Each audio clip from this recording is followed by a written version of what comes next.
পরে খুব এখন বর্তমানে আরেকটি বিষয় খুবই অনেকের জিজ্ঞাসা সেটি হচ্ছে ই-ভিসা। ই-ভিসা সম্পর্কে আমরা একটু এই অনুষ্ঠানের মাঝখানে ছোট্ট একটু পরিসরে আপনার কাছ থেকে কিছু শুনবো আসলে এই বিষয়ে। তো ই-ভিসায় আপনি আপনি বললেন যে ই-ভিসাটি কি এবং তাহলে এই ই-ভিসাটি আসলে আ কাদের জন্য বেস্ট অপশন হয়তোবা বা the people who can choose this type of visa মানে তাদের জন্য তারা কারা যে এটি কনসিডার করতে পারে?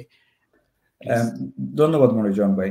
এটা সবার জন্য প্রযোজ্য। যারা এখন পর্যন্ত ব্রিটিশ হন নাই, even though indefinitely to remain আছেন, উনাদের জন্য এই ভিসাটা প্রযোজ্য।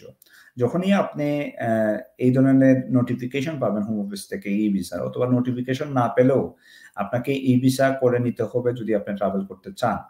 আপনারা হয়তো জানেন যে আপনার বায়োমেট্রিক রেসিডেন্ট কার্ড যেটা, এটা এক্সপায়ার হয়ে যাবে 31st of December 2024 A.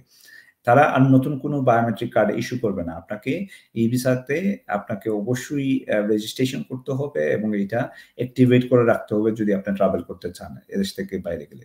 So এখানে মনিরুজ্জামান ভাই আমরা এভাবে ধরে নেই যারা স্টুডেন্ট থেকে শুরু করে যারা এখন পর্যন্ত আপনার ব্রিটিশ সিটিজেন হন নাই, সবার জন্য আপনার এই ভিসাটা করা প্রয়োজন এবং বাধ্যতামূলক।